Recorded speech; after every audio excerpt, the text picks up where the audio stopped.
So I'm not someone my best person is I don't do such long but I said I was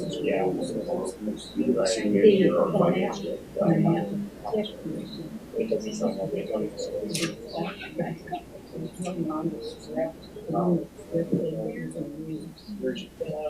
So feel better? Yeah. Good. So you can you know, as a partner, to move around with the local job.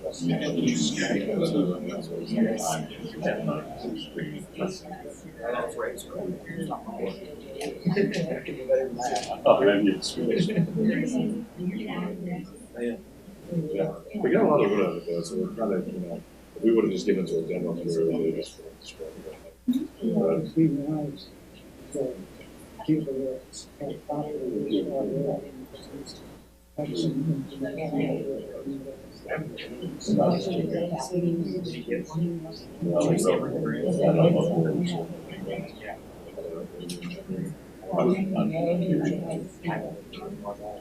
That was a question to see. Oh, like that. Yeah. Yeah. So we're starting construction in house now. We started running that on Sunday, and we're starting that. So it'll be kind of a slow ramp up, and we'll see what comes out there this week or next week.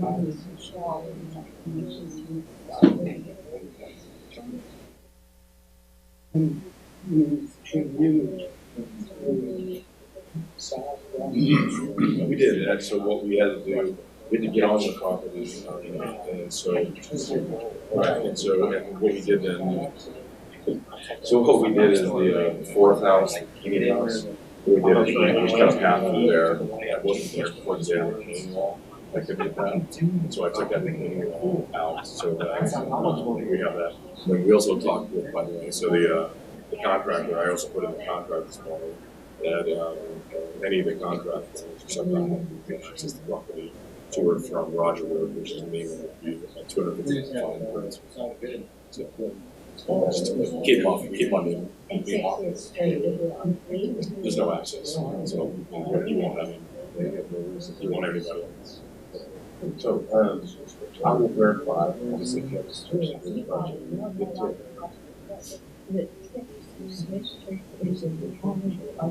That's correct. And that, yeah. There's no CSS. Just good. I know they got to get started, but I'm not.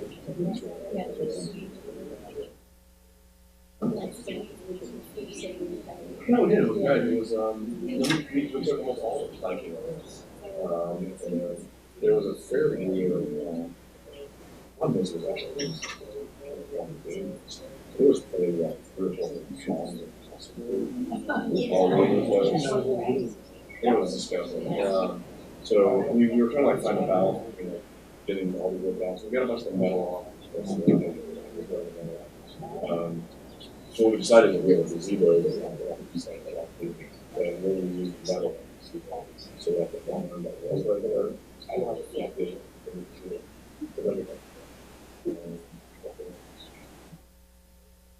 we got a bunch of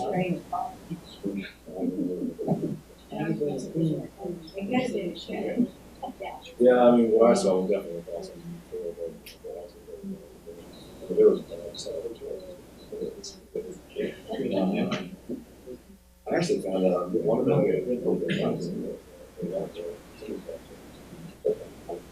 all the units two of those from the top. I took that out. I was a Josh. So that's what it was. Well, there was actually a really cool thing like one of my agricultural study crops. No. So I'm making those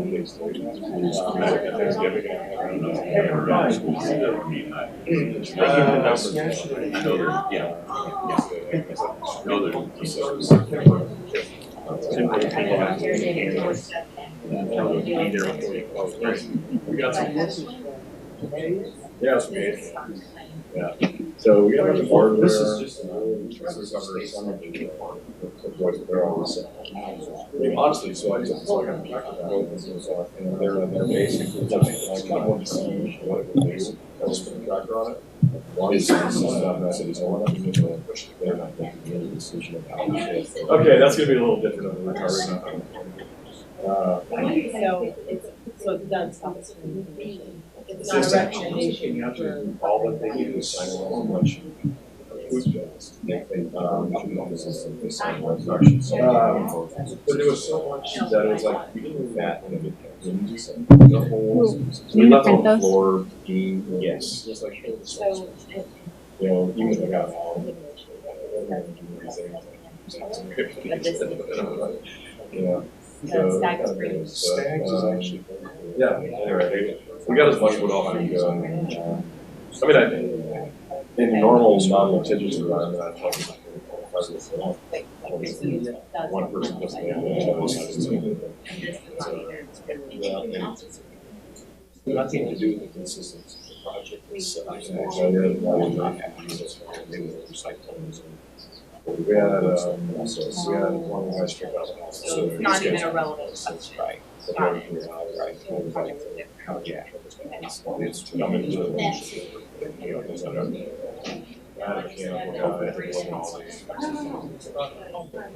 Yes, that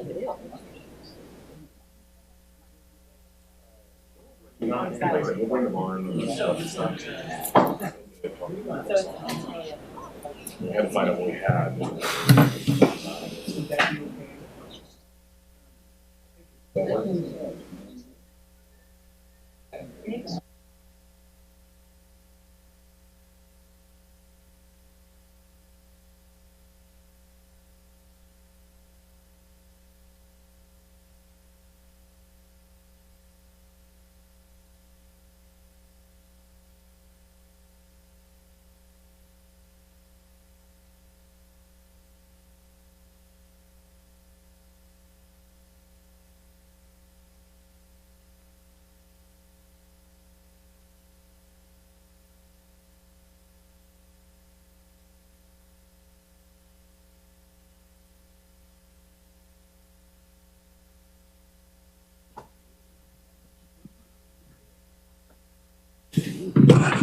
Good evening.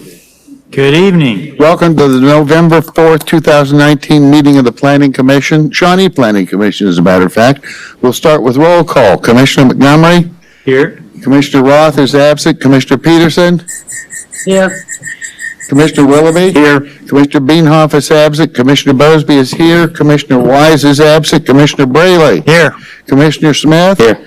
Commissioner Bingham is absent. Commissioner Nunnick? Here. Thank you. Please join me in reciting the Pledge of Allegiance.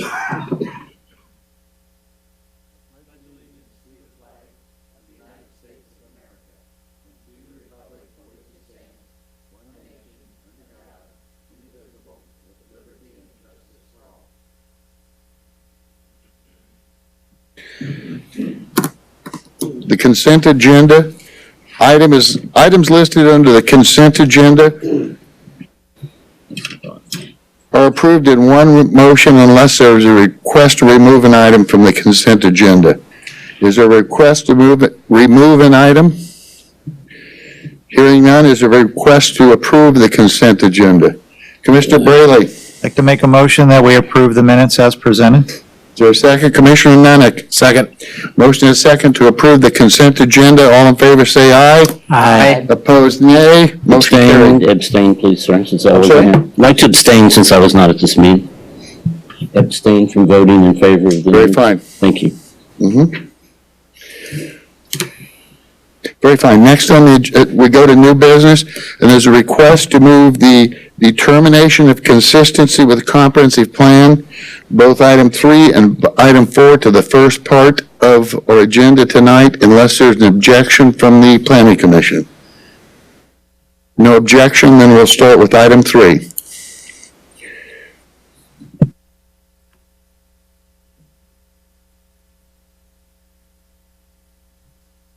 TIF consistency finding as it says in your packet, this is really just kind of a formal review in general of a plan. Zonings have been approved for both of these projects, but prior to establishing a public hearing for a TIF at the governing body level, the Planning Commission would review the project, the information that's submitted, and basically allow the chairman to sign a resolution stating that the project plan is essentially consistent with the city's vision and comprehensive plan for the city.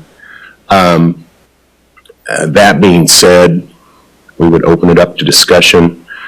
It's not that different probably or far from your memory because we've just looked at this in a very recent meeting. So there's a copy of the existing map as we've discussed.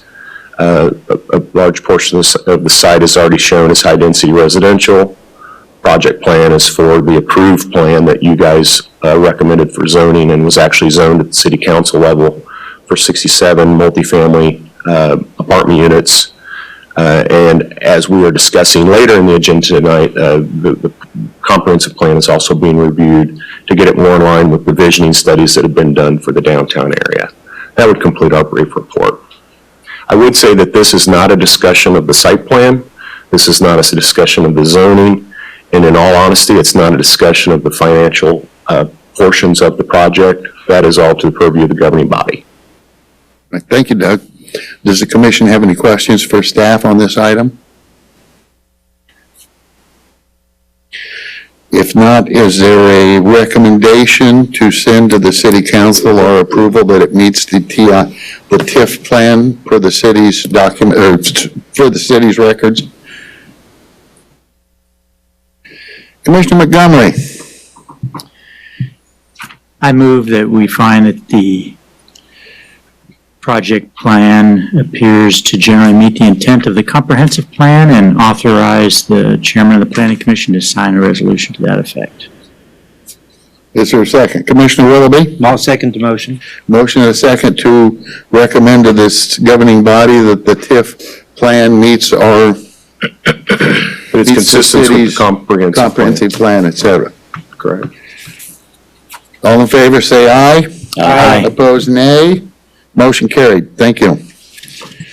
Item number,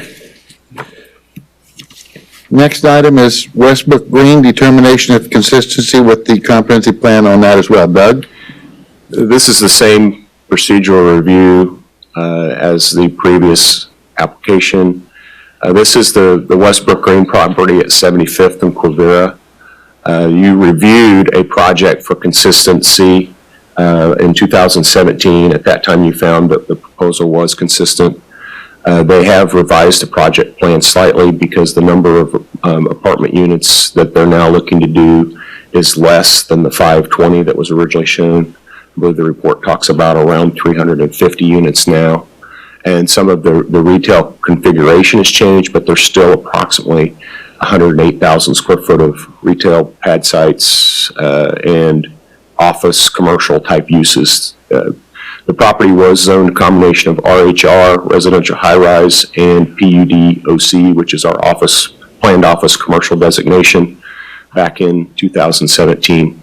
What they are doing is this is a revised project plan and it would go back to the council as well. And so another determination of consistency with the city's comprehensive plan would need to be made. It is still shown from the previous designation of a mixed-use destination. It is still shown as mixed-use destination on the comprehensive plan.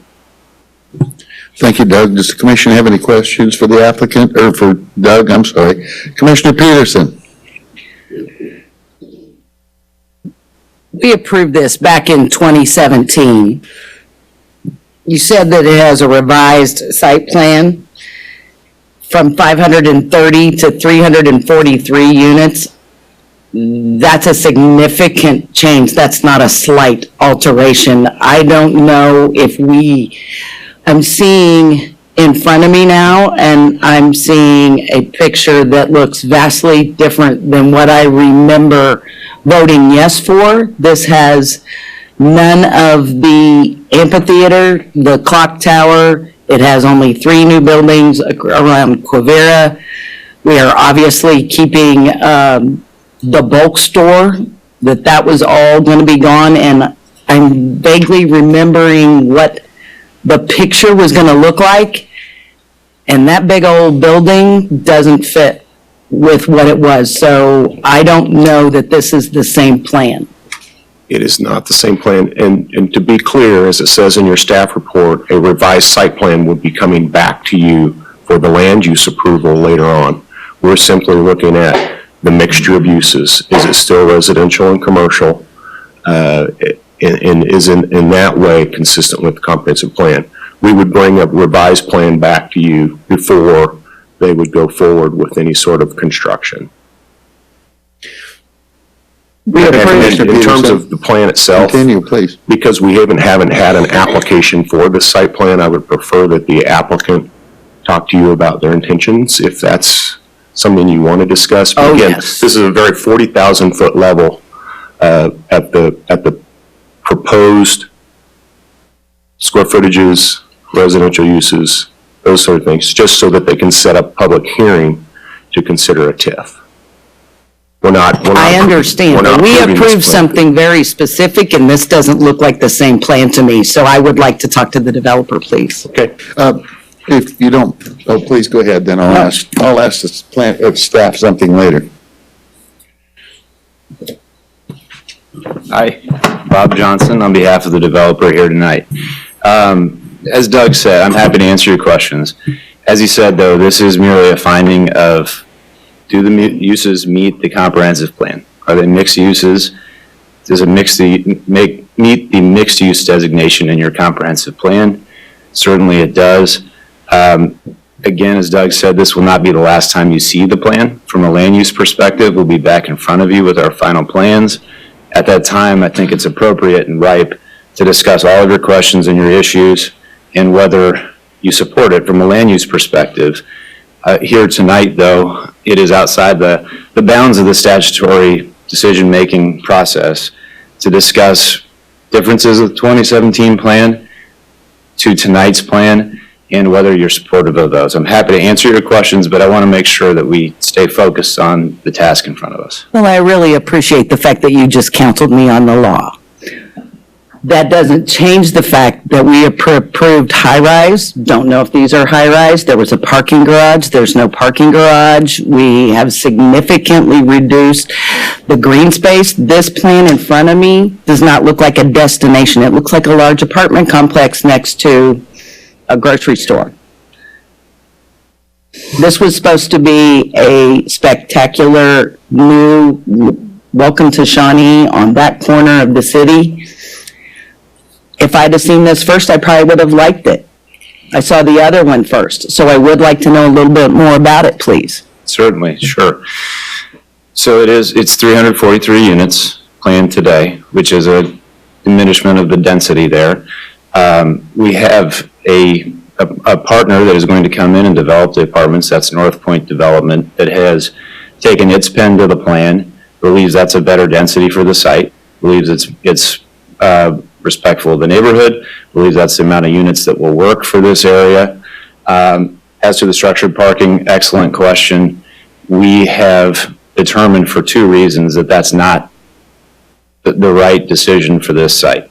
Number one, we felt that structured parking was too far to the east on the site. So we have removed it. We've moved the parking, as you can see, farther to the west, closer to Quivira, buffered that with the detention area, and determined that at this location, the mixture of surface, carport, and kind of inline parking garages, if you will, are more appropriate for the site, both from a land use perspective and economically, in order to succeed at the site. On the retail side, there is a holding of the existing square footage, as you can see, and you mentioned that. It is the appropriate use for the site primarily for an economic reason. We need to keep that building, the Dillon's box. We're going to refurbish it. This is not going to look like what it looks like today. It will be modernized. It will be attractive to tenants. It will be what tenants are looking for in the market. We will have this discussion in full at City Council regarding our marketing efforts of the site. This is what's going to work at the site on the retail side. We have, for 2.5 years, been in the market searching for retail tenants. This is what they're looking for here, not the mixture of brand new buildings. That was not going to work. We tried. We wanted it to work. We all wanted it to work. This is the building that's going to be workable from the perspective of looking for entertainment, looking for fitness use, something that would take a large percentage of that square footage, additive to the new buildings that will be fronting the arterial roads. So I'm happy to speak further to the plan, but that's the general high view of what our intention is for the site. Again, frankly, it's as if, and I didn't mean to instruct you on the law, I just wanted to, I appreciate the back and forth, but I just wanted to make sure that we stay focused on what we're doing here. It's almost as if a 2017 plan didn't exist. Does this plan here conform with the city's comprehensive planning? Certainly it does. Again, we'd appreciate your support to move forward in the process. We'll be back in front of City Council multiple times on the incentive piece of this. Move back in front of you on the land use piece for further discussion about each of these items. Commissioner Peterson? I would like to say that I do like the fact that the parking garage is not there. I'm sure that makes the neighbors across the fence very happy there. They don't get to look at that. And I do like the fact that it appears that the landscaping is significant.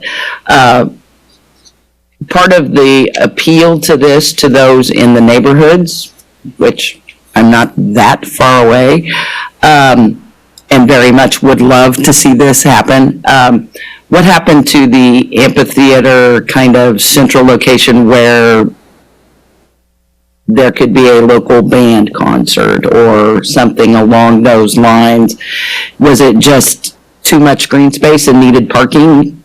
It's an excellent question, and you will, of course, notice that we maintain that central green there. And that came through robust discussion with your staff, who did an excellent job demonstrating to us the importance of maintaining that public component of the project. Ultimately, it is the best thing for the project for both the multifamily and retail uses to have that central green space there. We do anticipate there still will be musical events and other types of events in the green space. You can see in the center of it, there is a kind of a platform, if you will. Yes, we didn't think that the amphitheater was ultimately, for one, now, with North Point, that amphitheater towards the end of their apartments was not the right move. It was to put it in the middle where they'll have concerts, not disturb residents, but also create a sense of place where the residents can enjoy events, music, food trucks that we anticipate will park in the parallel parking next to the central green.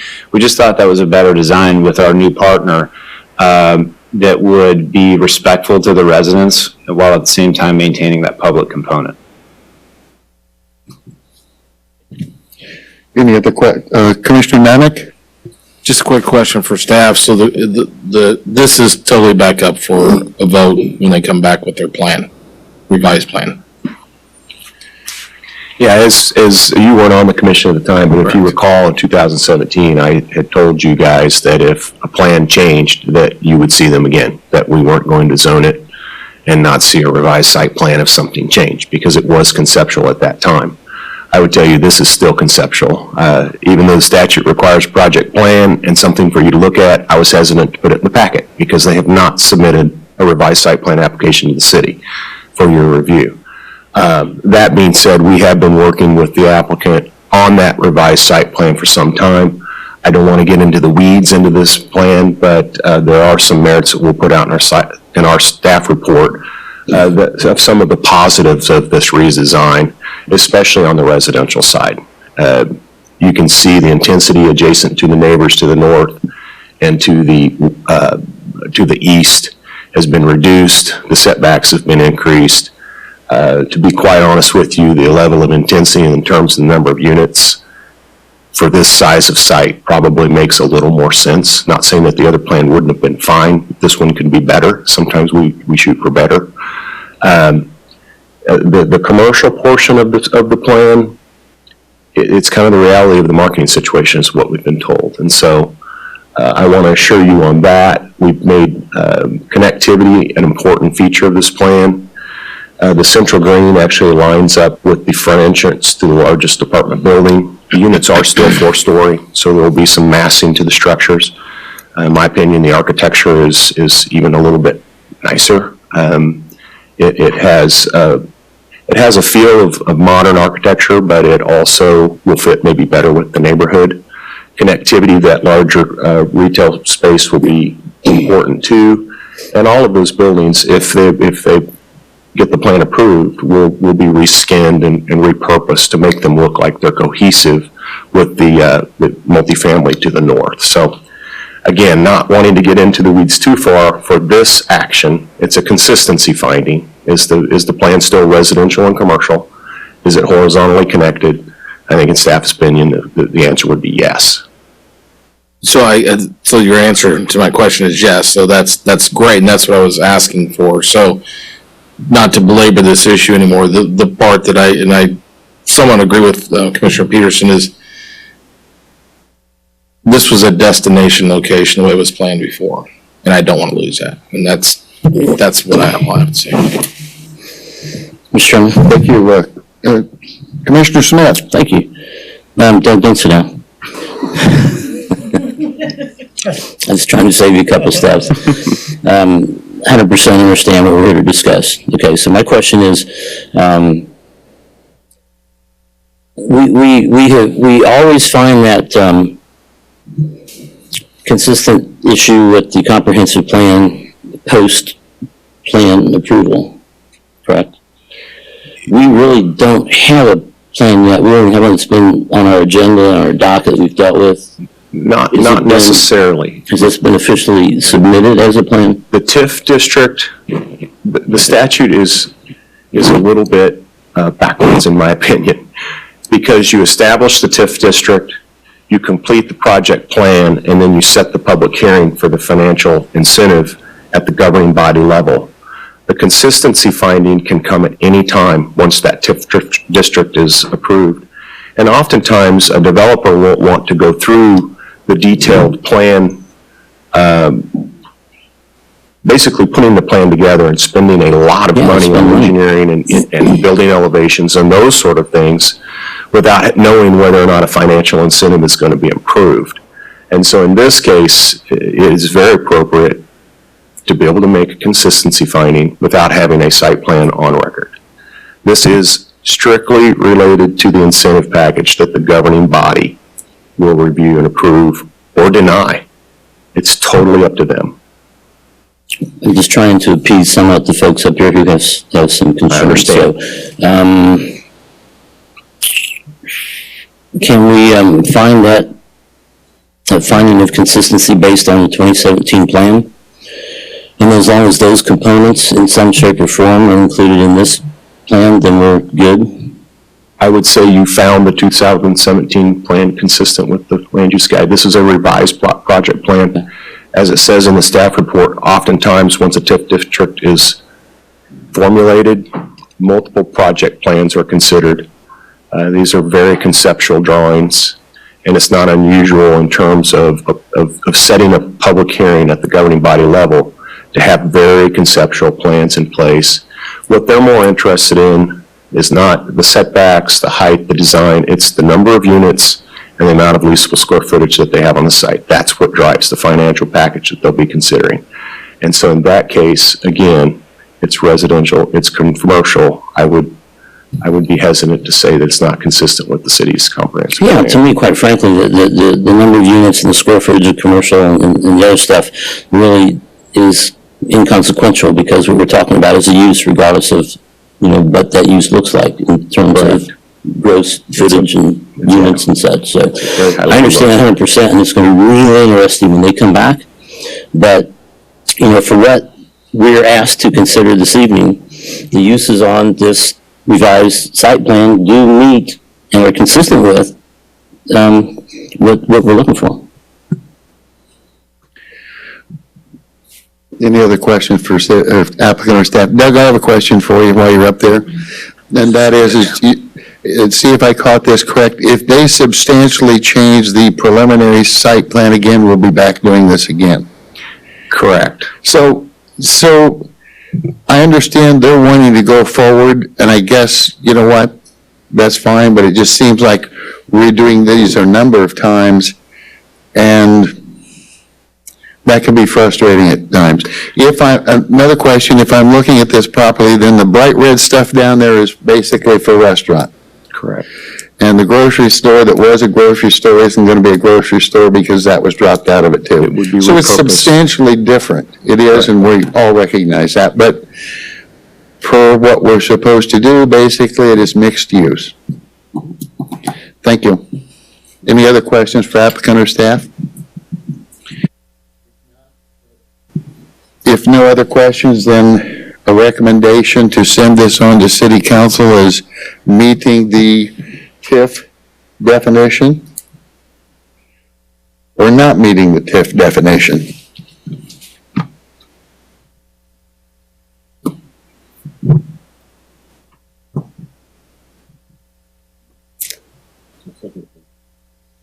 Commissioner Brayley. Move that the plan in compliance with the comprehensive plan as a mixed-use development. Chairman, Thank you. Commissioner Smith. second. There's a motion and a second to send a recommendation to City Council that that this meets the TIF requirements for the city for the comprehensive plan. All in favor say aye. Aye. Opposed, nay. Motion carried. Thank you. That puts us into what was originally item number 1, Orange Therapy Fitness, 11900 Shawnee Mission Parkway, facade revision for awnings. Ms. Malmberg? Thank you, Chairman. We do have a short staff presentation of the staff report to start us off this evening. This is the Orangetheory Fitness Awnings. It's SP 301911. And it's a application for a facade revision for a change in awnings. The project is located at 11900 Shawnee Mission Parkway, and it's at the northwest corner of Quivira and Shawnee Mission Parkway. You can see on the project location map here where it is in relation to the boundaries of Shawnee. So this building previously in these Google Street View images was occupied by Saints Pub and Patio, and it had black awnings on both the south and the east elevations of the building. You can see in the images here what those black awnings look like. Since then, the space was vacant for some time, and the landowner determined it was best to subdivide the space. And so now this particular building has 2 tenant spaces, one on the left and then one on the right. So there is an east and west tenant space. And Orangetheory recently began occupying the east part of the tenant space. They're about 2,800 square feet or so. And because of the layout of the inside of the building and the tenant spaces, their 2,800 square feet occupies basically all but one of the awningable windows, if you will, for making new words tonight. So you can see in the images here, Orangetheory went ahead and put those awnings up already. We believe there was a miscommunication between staff and the applicant as to whether that color change of the awnings was allowed. They know now that obviously they have to have this approval, and they're looking to open later this month. So they want to make sure that they get a decision on whether or not the awnings can stay or they need to be changed. The These are the current awnings that you see in the main strip center at 10 Quivira Plaza. They are red and beige. So we wanted to give you a perspective of what the consistent awning colors are in the remainder of the shopping center. This particular tenant space is part of an outlot building that's closer to Shawnee Mission Parkway in comparison to that larger part of the strip center with those red and beige awnings. So again, just wanting to show you what else is on this particular building that includes Orangetheory. You can see these tenant spaces to the west do not really have the opportunity to use awnings. And it's really just the brick and then the sign band. This is something that staff wanted to point out. There is that adjacent tenant facade that was subdivided within this particular building that was used for the restaurant previously. And there is this one window over the new storefront that leaves this potential for another awning there. And that's where the concern from staff comes mainly, is that what color awning would go there if an awning were to go there. In the past, because this was one single tenant space, there was no issue because all the awnings were the same color and they were a neutral color. It's pretty unlikely that the next tenant is going to have the same branding color, and so we wanted the Planning Commission to be sure to consider this particular tenant space and the consistency of the architecture when considering this request.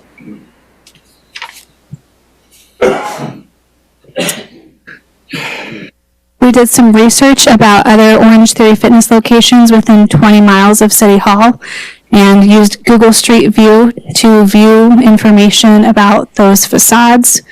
There's a total of 11 other locations in the KC Metro within that radius. 2 of those locations have orange awnings, 4 use metal awnings or no awnings at all, and 5 locations use awnings in other colors. And this image on the right here is the number 1 at Metcalf Avenue in Overland Park. It uses black awnings. And I will note too, looking in this particular development, it's called Corbin Park at the southeast corner of Metcalf and 135th in Overland Park. They do tend to actually have differing awning colors based on brands from what I could see. So I did think it was interesting that they didn't choose the orange at this location, but I am not aware of whether the landlord actually dictated one way or the other. But it wasn't one of those buildings where you can clearly tell that they all had a very specific set color for the awning standards. Other locations had green, burgundy and blue, and black. And I will say the green and the burgundy and blue buildings, they were definitely those developments that everyone had the green and everyone had the burgundy and blue. So it was dictated by the property owner that they have those color awnings. So based on these findings, you can see that not all of the Orangetheory locations in the Kansas City Metro have the orange awnings. There's a number of different awnings that are used. And again, based on architecture and landlord requirements, they've got a couple different colors and themes for the awnings going on. We did want to note that there are orange awnings nearby at the Dunkin' Donuts on the south side of Shawnee Mission Parkway and a little bit west of this development.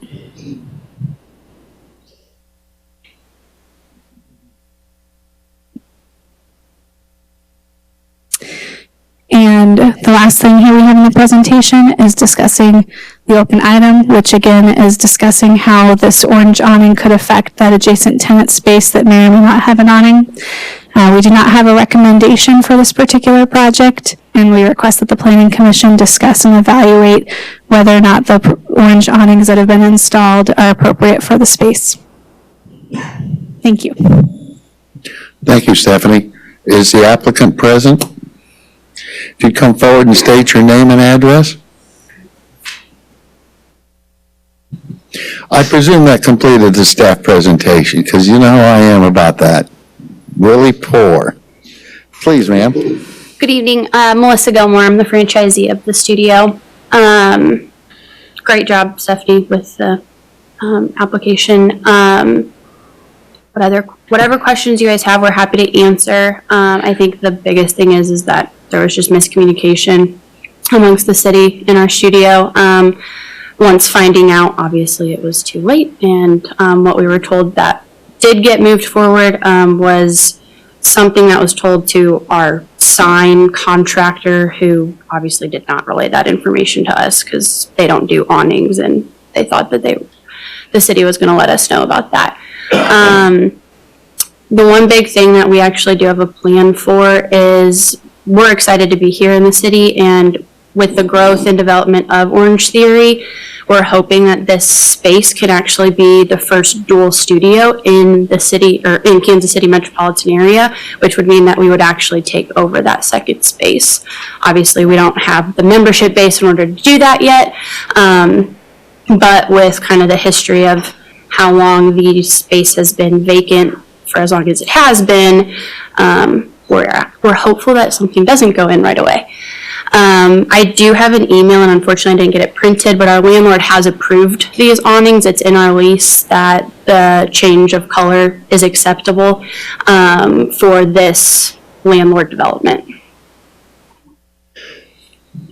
Thank you. Normally, we ask if you agree with staff recommendations, but since there isn't any, then we go into the discussion. So does the commission have any questions for the applicant or staff? Commissioner Montgomery? Couple questions for staff. Yes. So normally, if this was a new project, for example, the Dunkin' Donuts one, would the planning commission have approved those awning colors? Yes, so ideally, the procedure would have been that the existing awnings, which were black, would have either remained or would have been completely taken down and no awnings on the building. And Orangetheory would have made an application for a facade revision prior to installing different colored awnings. In this case, again, it was a miscommunication on the part of the sign company or our building division or planning. I'm not sure where it was. We can't figure out who exactly talked to who, unfortunately. But in this case, they were installed essentially without permission from staff or the planning commission. And at this point, in order to formally be able to keep the awnings, they would need approval from the planning commission. If approval is not granted, there would have to be a change either in color or removal of the awnings or whatever conditions the planning commission would like to impose.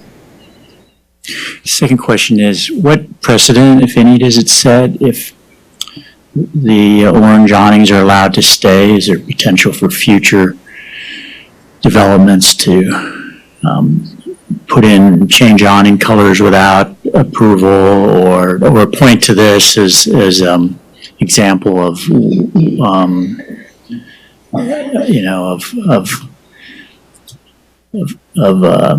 example of a different, an unusual type of awning color? Sure. Obviously, we prefer for people to get approval before they make changes to colors, whether it be awnings or walls or all those types of things. And we've seen a trend of either not knowing that those approvals are required or the miscommunication in the approval process.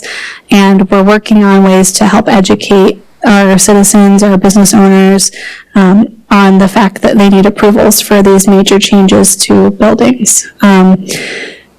In the case of setting precedent, if the orange awnings were approved because they are this company's branding color, there would be a precedent that there would be other multi-tenant centers potentially that you're approving a myriad of colors of awnings on a single building based on different branding colors.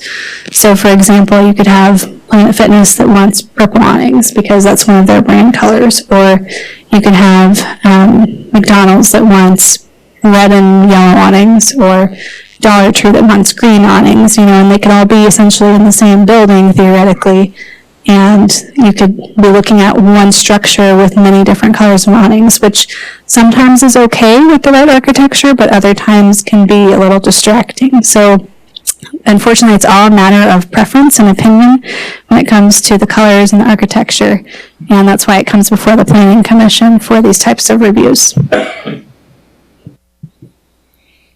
Commissioner Peterson?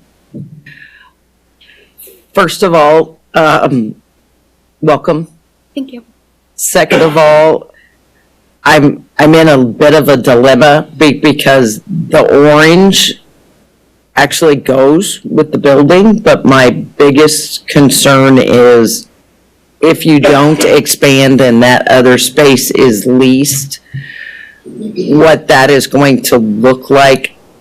I am curious if we could, since we are making an exception at this point in time anyway, unless we have them remove them, would be the ones on that would be the east side, stay orange, because they're not awful.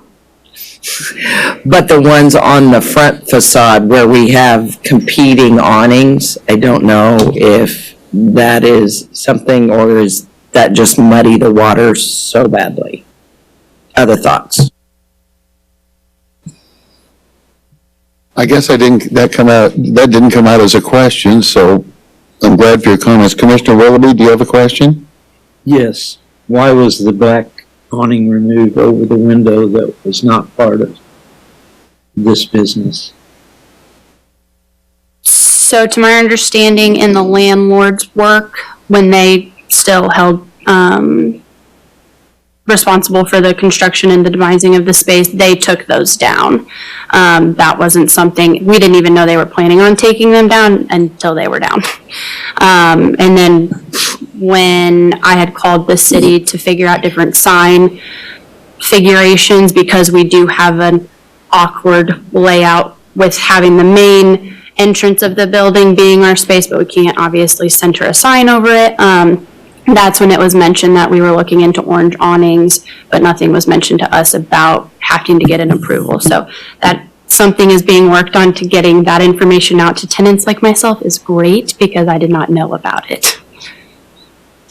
Mr. Chairman, Commissioner Smith. I think Commissioner Peterson might have struck a wonderful compromise. And that is allow the awnings on the east side of the building to remain, which quite frankly, because the grade is as visible as the front. And all three awnings eventually cross the front and become black. If they want to do their orange therapy and orange, obviously I'd like orange. That might be a good compromise, Commissioner. I mean, I fully understand the expense of what you're talking about. The flip side, and I'll say this delicately, but whether it's you or your sign company or architect, whoever it might be, has a responsibility in my mind to find out what in the heck our requirements are. And I'm not hearing staff say for sure that we told them that they didn't have to seek approval. So you might propose that as a compromise, Commissioner. One thing is question for staff on this. And maybe, Melissa, this is something that is it feasible to split this? Because the reality is it doesn't, the front side of that building does not look good. So I guess we can come up with our own compromise. The other thing, Melissa, is these sign, we've hit it several times with sign companies, that most of them that are in the area, and I presume the sign company was in this area. Kansas City, Kansas, yeah, high-tech signs. And quite frankly, you should say they did a bad job, because quite frankly, most of the sign companies in this area know different cities have different regulations on this stuff, and they really should have known that. Well, the sign company actually didn't do our awnings. Oh, okay, I'm sorry. Yeah, that, something was said to our sign company, but they don't do awnings. So I think it kind of went in one ear and out the other, to be quite honest. My apologies, I take that back. You're fine. And your main entrance to the building will be in the front, just as it was before. I don't know if I'm following. The main entrance will be at the front. Entrance, yes, Right, your correct. main entrance is there. Correct. Very fine. Does the commission have any other questions for staff or applicant? Commissioner Nenick? This may be just for clarification, but I agree with Commissioner Peterson and Commissioner Smith. Are we saying that we're requiring that the front be black going forward? Across the front, all three, I guess, three places where you would have awnings? No matter what ends up on the other side? Is that what we're saying? Chairman and Commissioner Nenick, I think there are some options for you to consider. That being one of them, if you wanted to require, just the south side or all of the awnings on the south and the east to be black, those are options. Another thing you could consider, Mark had a great idea here, that this awning on the right potentially could just be removed, because that would give balance if there was no awning on the side on the left and no awning on the right, and then they could potentially keep this orange one in the center, just because then you wouldn't have that weight.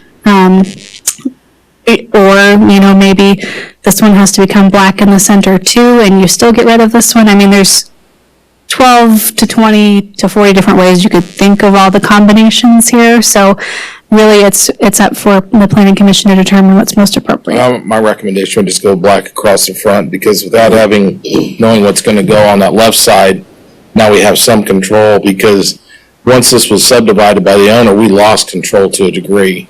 And I guess I'm trying to gain some control back. I mean, they could put up pink or green or some lime green color that would just be obtrusive, and now we're looking at a building that looks lopsided and quite ugly from a building that was originally one tenant and was actually a nice looking building. So this is not anything against the applicant. It's just, I think we're trying to resolve an issue that we've gotten ourselves into and just trying to bring some uniformity to the front of the building. Any other questions for staff? Commissioner Rowley? Right, but I think until somebody's ready to go in there, I mean, if they're gonna expand the place, if they're gonna expand in a few months before anybody else gets in there, then they would go ahead and put an orange awning over that window too.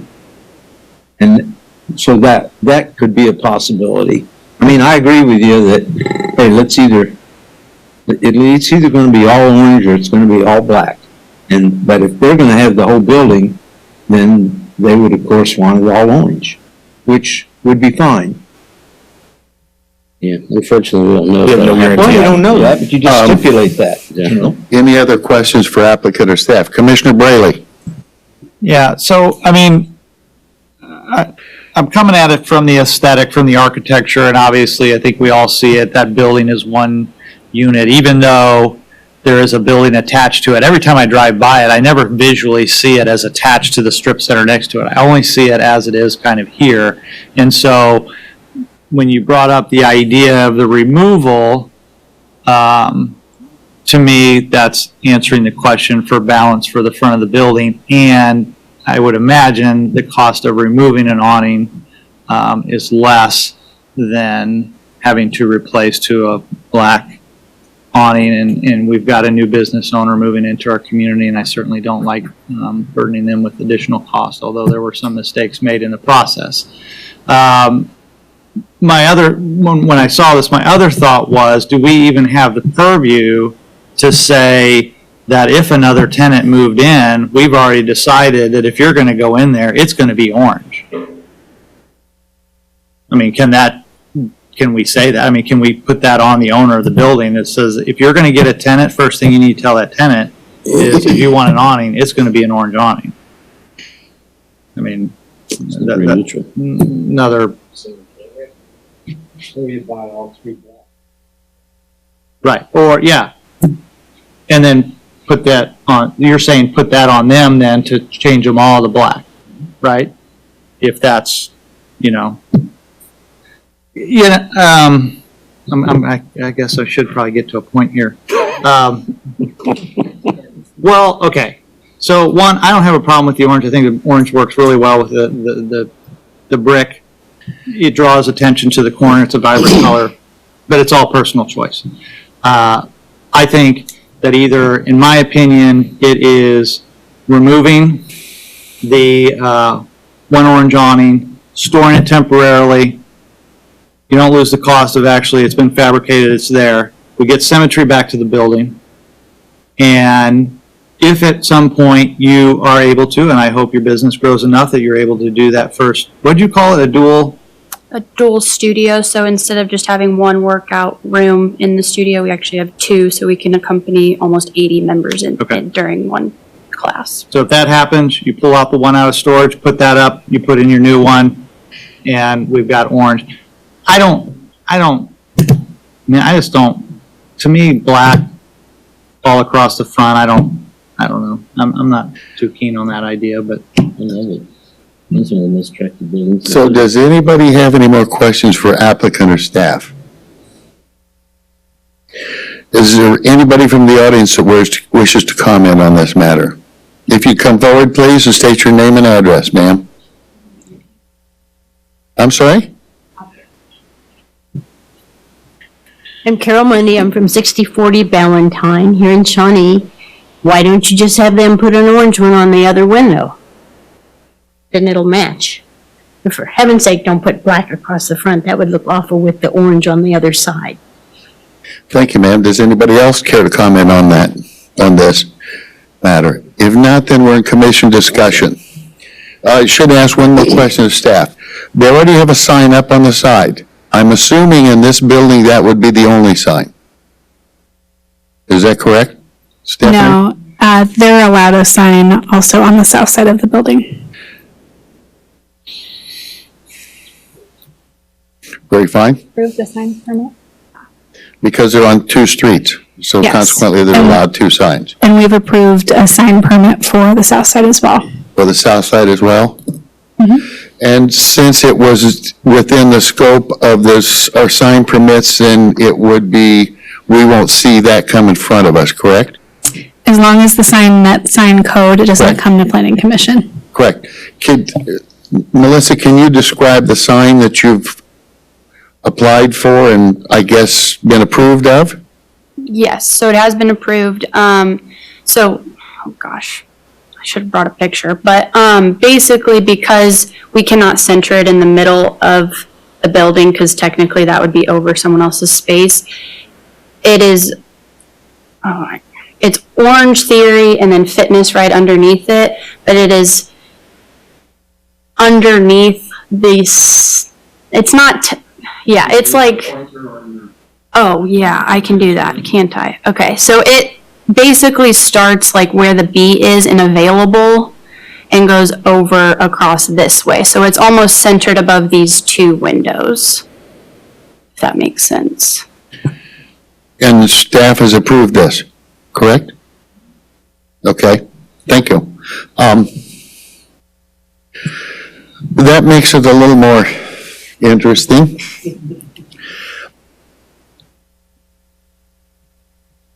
So we're in commission discussion now. The one thing in part of the discussion was have them put up black, and actually I think we'd be better off saying put up a neutral color that is in our color palette that is available for awning. So rather than just black, another color could be chosen as long as it was a neutral color. And from there on, what's the commission discussion? We've had plenty of it. Would someone care to focus it down? Commissioner Peterson? The sign kind of changes things. But I would like to frame a vote that allows the orange awnings to stay on the east side of the building, and that on the south side, which we're looking at on the right-hand side, that they either remove the one over the small, and then should they lease the other space, they can do all three of them, but they could leave the orange in the middle as kind of an entrance that doesn't break it up. But should someone else lease the other space, then we look at complementary colors or neutral tone colors at that point, and that so that it frames the architecture that whoever wants to put an awning over the other space, you're buying an awning for the other little window, so that it creates symmetry. Kathy, I have a question for you, and that is if they're putting up the other sign that says Orange Therapy and deal, and that I presume will be an orange color too, then I'm not sure how well that works then. And your visualization of the color scheme will be much better than mine. Gee, I did say that the sign on the front of the building, due to the symmetry of the building, the roof line, I know that they're doing it within the percentages, and I know that they're doing that. It makes it difficult to make an absolute decision without seeing what that looks like on the building. My thing is, I say we leave the orange on the east side, and perhaps we at least remove the small awning for now, based on sign placement. Any further discussion? Commissioner Willoughby? I'd say we leave it alone until somebody rents the other space. Okay? And then decide. But, you know.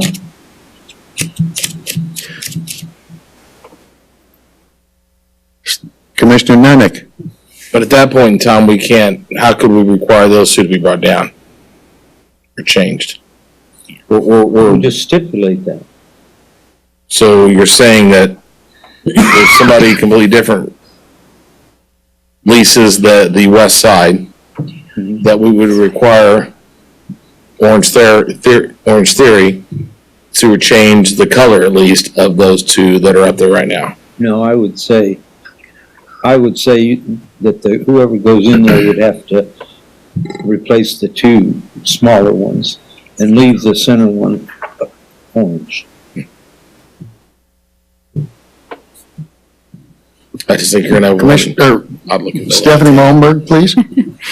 We're going to try and log into the permitting system so you can see the sign permit that was approved. If you give us just a minute.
Is this?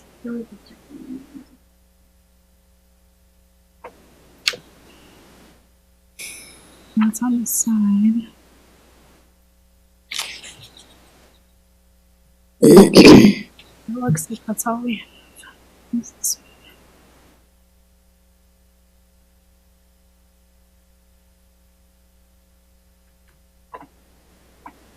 So that's what we have approved.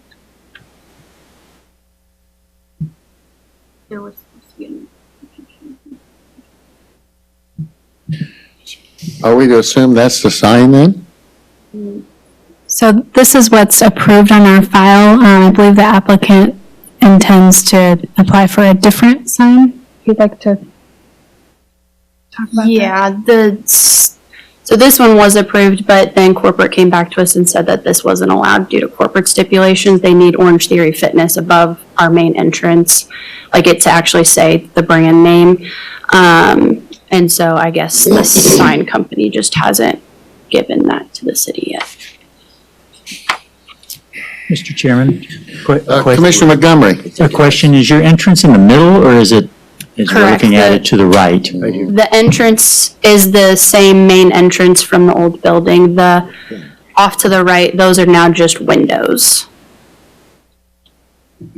But you were saying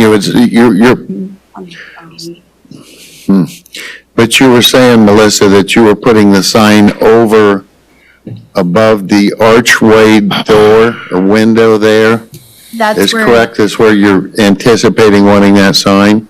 correct, where Stephanie's kind of moving the mouse is where Orangetheory is at, based off of another tenant going in and them also centering their sign above those two windows to equal out the face of the building, if that makes sense. I'm a little perplexed at this point because of I guess one thing, and that is the owner of this out there has decided to subdivide these out, and yet we're with the problem of trying to make it look good architecturally, and I'm not sure we're ever gonna solve that, and that's and yet we have no control over him subdividing something down, but us trying to make this look good for the citizens of Shawnee and make it look good for you is really kind of difficult.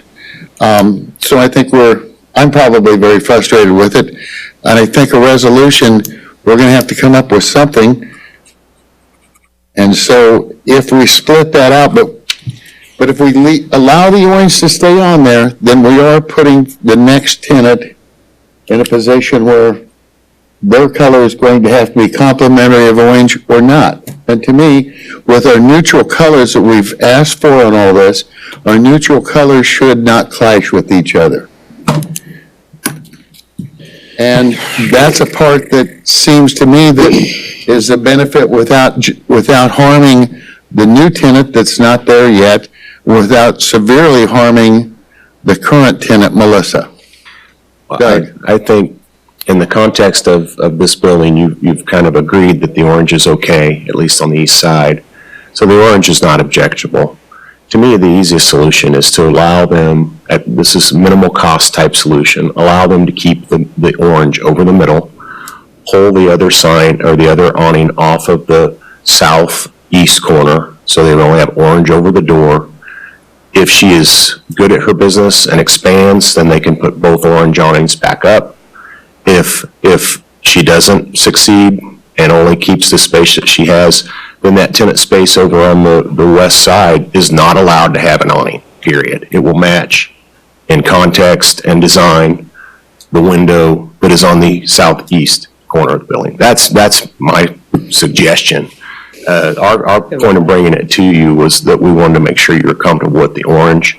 It sounds like you are. Having one orange awning delineating the main entrance to that building, even in the context of a sign that may be slightly off. We have multi-tenant buildings all over Shawnee where the signs slide and move here and there. I don't think that that's going to be that big a deal. I think if you get that facade out of balance by having two awnings or no awning, or black awnings, or just one orange awning, I think the one orange awning is a solution that is probably least painful as a new business owner to her pocketbook, and gives her an option to expand that later on, to come back and reuse it and put up another one, hopefully, if she's successful. That's what I would suggest. Commissioner Smith. Thank you, Doug. We've beat this dead horse to death. Doug has a great idea. Here's the deal, we get a sign over their business, excuse me, and then a sign on the west side, and three orange awnings that sign on the other side, no telling what, we're gonna really booger up the front of this building. So I agree 100% with what Doug's saying, let's go that direction, orange awning over the center, nothing on the east or the west side of that main awning, and call it a day. Is that a motion? Yes, I make that motion. Is there a second to the motion? I second it. Commissioner Peterson. I second Motion it. and a second to leave the orange awning on the orange awnings on the east, an orange single awning above the central doorway, and no other awnings on the building. Is that correct? Any Sure. further discussion? Commissioner Montgomery. Yeah, I just want to make a comment. I'll go along with this, but I do have a problem with the orange, and I wish it were all black. No, I do too, I agree. And if you look at everything But the else of the heartburn building, is it's designed trying that to way. make them spend the money after the fact, and that's why I think we've discussed this thing and beat the dead horse, is because none of us want to do that, but if we were to do it from scratch, at least in my opinion, it'd be all black.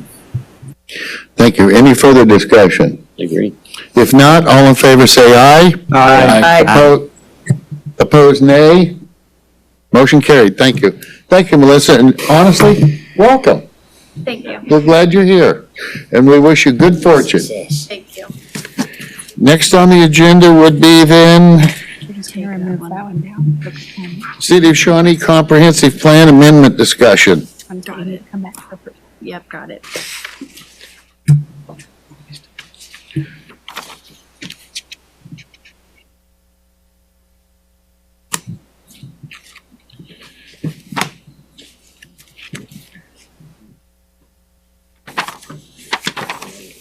Lauren, All right, thank we're you. glad you're here. Yes, glad to be here. All right, so this actually is a discussion from the prior meeting on October 21st. It sounded like I wasn't here, but you guys basically wanted some more context to the amendments we're proposing to the comprehensive plan, specifically to Chapter 5, the land use designations, and that's specific to the downtown area, as well as the circulation plan in Chapter 8 of the comprehensive plan. So tonight, I'm not going to go through kind of what all was discussed as far as the new land use designations in downtown. Essentially, though, we're updating this from all of the studies we've done over the past decade and making this kind of a central resource that will then tie to other documents, our zoning codes, our design guidelines, all of the other guiding documents that we have for the downtown area. So I'm just going to go through, it's really small on the screen, basically just kind of comparisons between what we have currently, what's proposed. So I've boiled this down in other places to do site-specific, look at some of the more bigger changes, and then overall, what you're seeing here on this first screen is really that new land use designation for the town square mixed use. And this would really encompass a lot of what's currently zoned in our town square district. It takes over what is certainly is starting to show its age, with which was previously kind of in the central core along Johnson-Neiman. We had it designated as office commercial, and then red, more of that, really what we see, kind of the commercial highway designation, larger lot type retail, those types of uses. So over on the right-hand side, that kind of hatched purpley pink color, that's pretty much taking over the commercial corridors of the downtown along Neiman and along Johnson. There are some changes to that. We've further extended it. So east of Blue Jacket there, over to Goddard Street, that's somewhat extended on both the north and south sides. And that really is just a broad sort of goal with maybe possibly continuing some commercial along the Johnson corridor, whether that's single-story retail or something that becomes more vertical mixed-use type uses. And then further south along Neiman Road, we've again transitioned that from sort of that large lot commercial development to allow for the mixed use. So the mixed use, it could be commercial, it could be vertical, horizontal mixed use, and zoning requirements at least require commercial along Neiman and Johnson, and then residential can either be incorporated vertically or block off or behind your primary commercial points on the main thoroughfares here in downtown. So it is, I'll skip ahead if we are on the same page here. No? Okay. Just a quick question, because I'm having trouble with the colors. Sure. The area, I can't tell if it's green or yellow, and so I can't tell if it's low-density residential or if it's mixed-use destination. So where are you kind of looking? Kind of that area on the perimeter, almost on the corners. And, like all around their corners, that's all, it's low-density residential, okay. Basically leaving most of that as it is single-family residential. I might be colorblind, but it doesn't come out looking very yellow. No. It's also attached in your packet there. If again, it gets a little scales. Okay.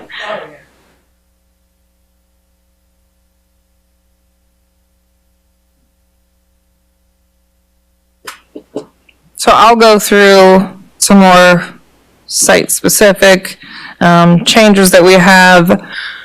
So this just calls out, this one, I just wanted to highlight, doesn't look like. Slow down. Can. This one and you're following an arrow and I'm trying to look up here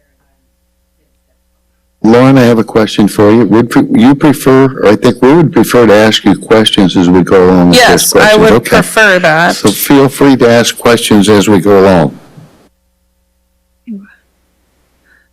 Stephanie? I'm going to go into another document.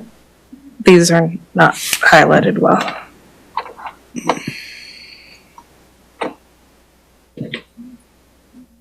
It missed the outlines of the lots that changed.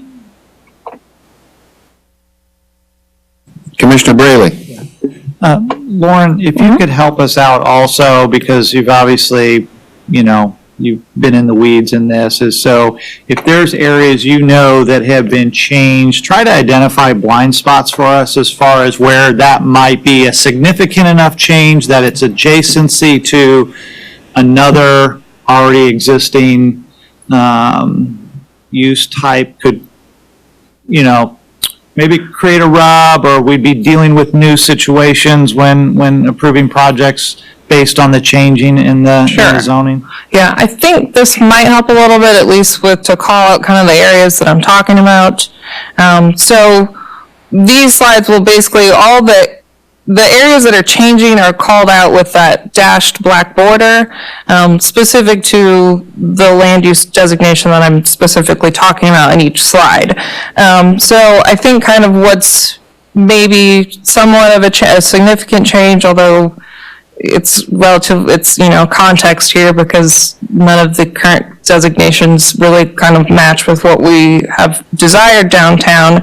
But at least on the north end, so up by 57th, we've changed that to that town square mixed use, but have included some of the lots that are either already office there. It's 57th, just north on the east and west side of Neiman there. There's actually Peppermint Patties, I'm sure you all are familiar with, so that's already a commercial use that would go to the town square. Going just further down on Neiman, again over on the east side, so extending the option for the mixed use and some additional commercial would be over east of Blue Jacket along Johnson. Really, those are sort of that first block right off of Johnson on the north and south side. We're staying consistent, at least over on the west side along Johnson. Again, just changing that from office, commercial or office service over to more of our town square district. We have included over in like 59th East of Neiman, have included more of that area within the town square zoning district. Some of that is already commercial, so at some point, yes. You could have finished a sentence. But what does this do to existing commercial that aren't mixed use? We have businesses in that area. Peppermint Patties isn't mixed use. Are we going to have special use permits to them, and we're going to then tag them with, they have to come and apply to us every year or 3 years? What are we doing to existing properties? And then someone explain to me what public, quasi-public, who builds in that? So I can answer both questions. Thanks. First question, the comprehensive plan, the land use designations are not zoning. So just because I'm aware. Just because you see something that says office service doesn't mean that that has to be office service. So actually changing this to the town square mixed use, we're actually going to a broader option of land use categories, but it actually allows for more residential components, is what this does compared to kind of our old land use designations. So what you're saying is we're changing this so that down the road we can change zoning, and so what is currently zoned can then go to special use permits, because that's typically how it goes, right? That's not what I was saying. So all the special use permits all happen based on our zoning regulations. On your land use guide, there will be less restriction on the properties that are zoned commercial that are on about 58th and, in the red on 58th and Neiman? Correct, there. They would be, this new zoning would be less restrictive than what is there already, currently. Not a zoning designation. Land use. So this is really broad. This is general. If we were to see development patterns, say the town square, like the immediate Johnson Drive starts to kind of expand and we get more of this historic feeling as it possibly expands along Johnson Drive, or it goes further north or west or north or south along Neiman. This is broad development, redevelopment. This is broad vision. This is not, this has to be. Correct, but our zoning can be complicated if our land use does not have the same thing. So our land use guideline allows us to rezone because we've already, this is what we want there. Okay, so is that change up on 54th, 58th, whatever it is up in there, is that land use less restrictive than commercial was? The comprehensive plan provides a general. Questions, it's okay. It provides a general guide. So as you've already done, like with Stag Spring, it has, right now, it calls for single-family residential or low-density residential in the comprehensive plan. You guys can make rezoning decisions that don't necessarily follow the comprehensive plan, but what we're trying to do is provide a more updated guide so that when we get proposals for rezoning requests, new development, that this better reflects the development patterns that we'd like to see. Commissioner Nanick. So would it be fair to say this is more for the purpose of future developers, and people are looking at the property saying, the project I'm thinking of would potentially fit into this area? That is, yes, one of the goals, certainly.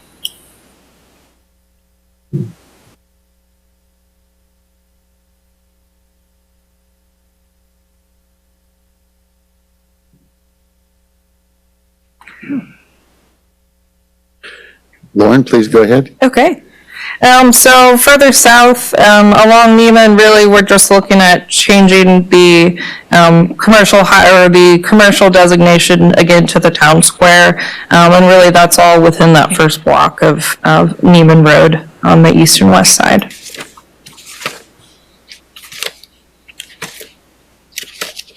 And then I will note, actually over on Flint, the southwest corner at Flint and Johnson Drive, which is currently a manufacturing business as well as retail. And then that block behind there, we're looking at changing that also to town square. Right now it's a mix of public, quasi-public, and low-density residential. And public, quasi-public is typically going to be the nonprofits, churches, religious organizations.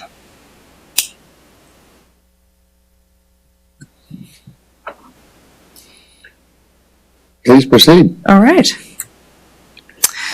So I think there was a question about some of the new park connections with the trails. So this one really, it's pretty straightforward.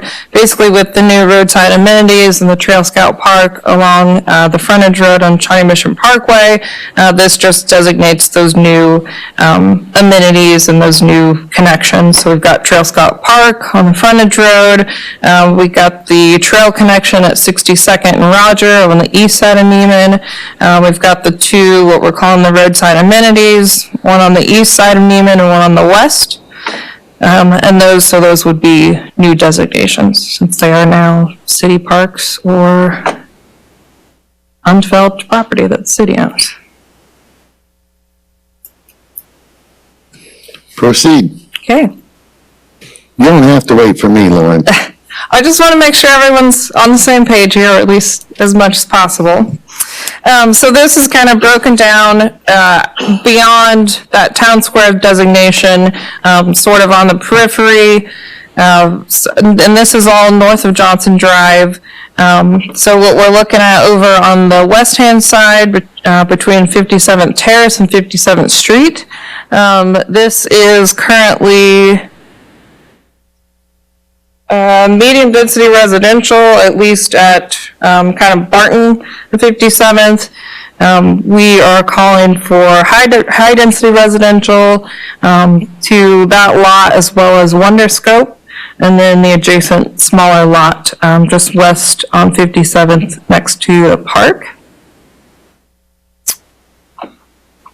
And then over on the east side of Neiman, really from kind of almost 55th up north, and then it kind of runs east of that over to south to 58th Street between Goddard and Reeder Streets, actually designating that as mixed density residential.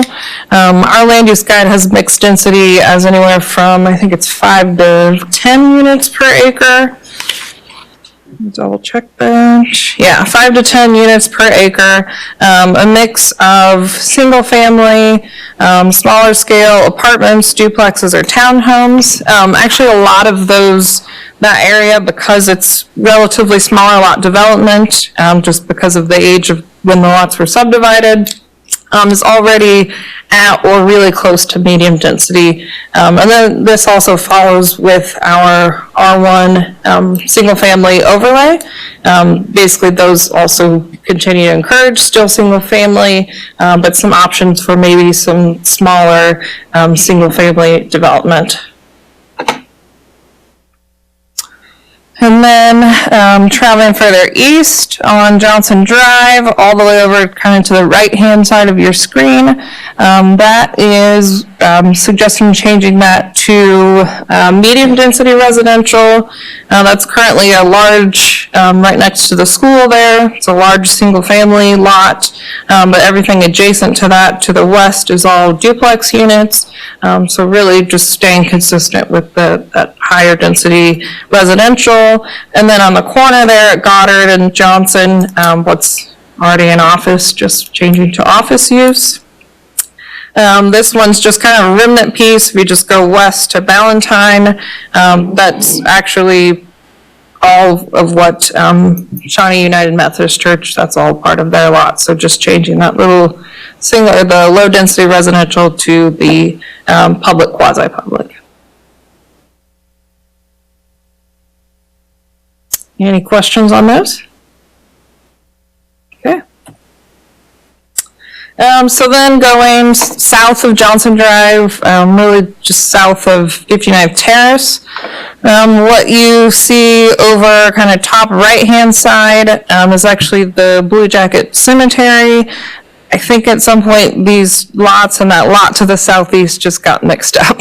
So that's really just changing the cemetery to that public, quasi-public, and then that lot that's highlighted just to the southeast to residential. It's a single-family residential house. Pretty straightforward there. And then going south, east of Neiman on 60th Street, south there, changing a portion of that to just sort of expand that high-density residential opportunity there. And as discussed previously, I'm sure you guys have discussed with Stag Spring development, making that consistent with the high-density residential that's proposed there. And then going south along Roger Road, again, this is one of those areas that because of the relatively small lot development, this is just at right about what we consider medium density residential.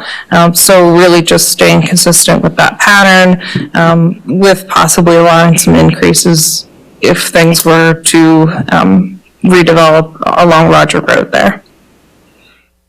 Just south of that, along, so what's the Stag's Creek?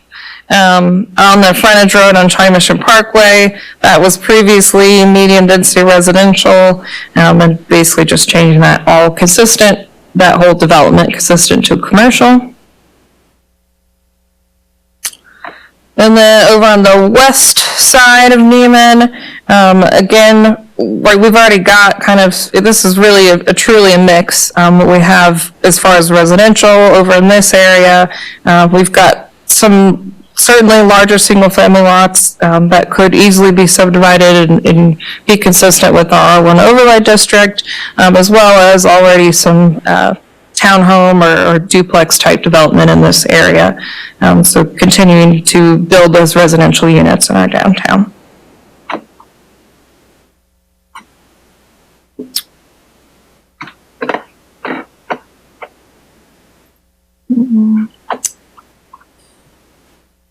And then this is not land use specific, this is actually chapter 8, so the circulation plan.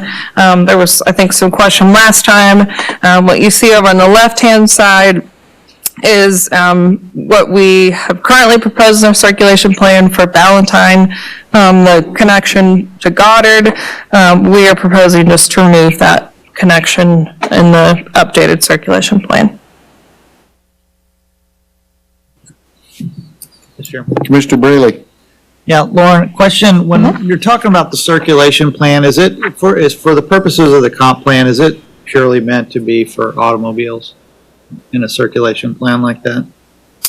Yes. Well, yes. So we have, obviously we have certain, when we're looking at street sections, things that we incorporate, but it's really meant to look at connection points, whether they're current or existing connections that we would like to have or maintain. Any other questions for Lauren? If not, Commissioner Peterson. The current circulation plan has Ballantyne as a minor residential collector. And on the proposed, it is not. It's still, it basically would stay as is. So really what the previous circulation plan essentially was calling out though was that connection point. And that is not something the city would like to pursue, that connection point, at least at this time. So we have proposed to remove that. And to follow up, that Ballantyne just then stays a residential street, nothing plus or minus. Correct. And the little green local street connection? What is that? So there is actually, it's a bridge right now with the dam over it. I know it's been talked about for many years with many different studies. Yes. Yes. Either making that with our connectivity study that we looked at a couple years ago, at least keeping it at least bicycle pedestrian. There has been discussion at certain times about making it possibly be able to handle vehicles. This is just a really broad circulation plan. There's no capital improvement funding for this at this time.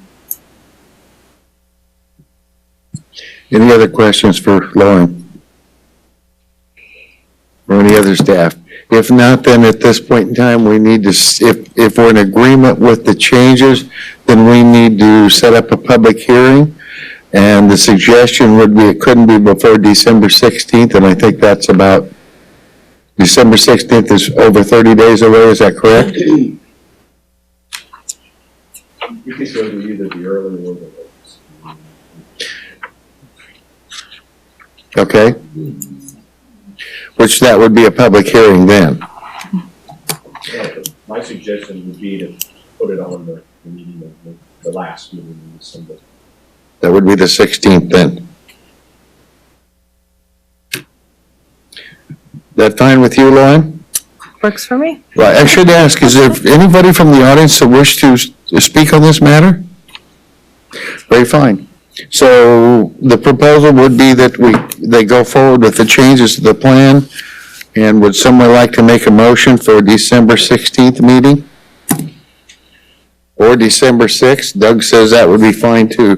Mr. Nunnick, Commissioner Nunnick, excuse me. Thank you. I recommend that we, the proposed comprehensive plan updates, move on to a public hearing on December the 16th meeting. Is there a second? Commissioner Montgomery? A second to motion? There's a motion and a second to set a public hearing for December 16th on the updates to the comprehensive plan. Any further discussion? All in favor say aye. Aye. Opposed, nay. Motion carried. Thank you. That moves us into other business, and the next item of business is election of officers.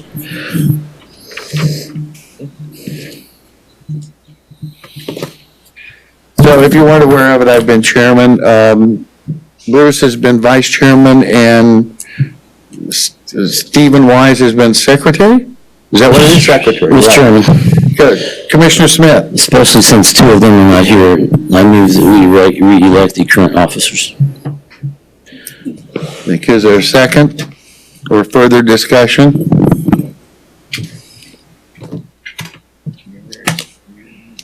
Commissioner Braley? I'll second that motion. So motion is second to have officers for the next year be the same as they currently are. Any further discussion? All in favor say aye. Aye. Opposed nay. The motion carried. Does the staff have anything for us poor commissioners up here?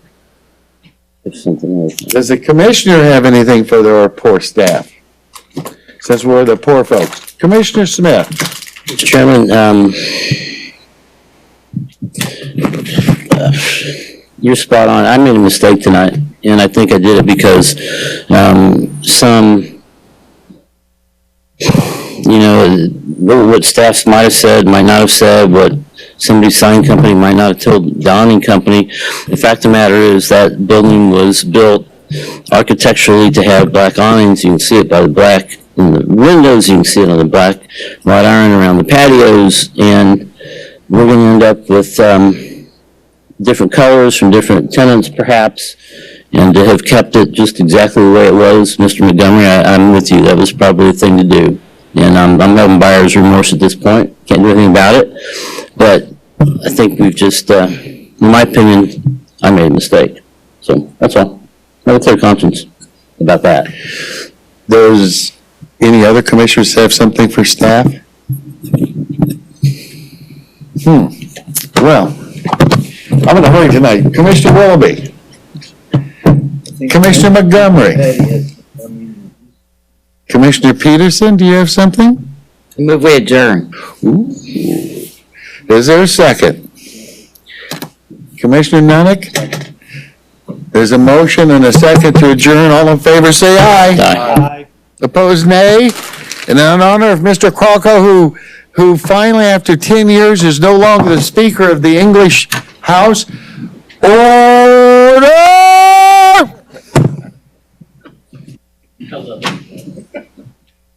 You sign these.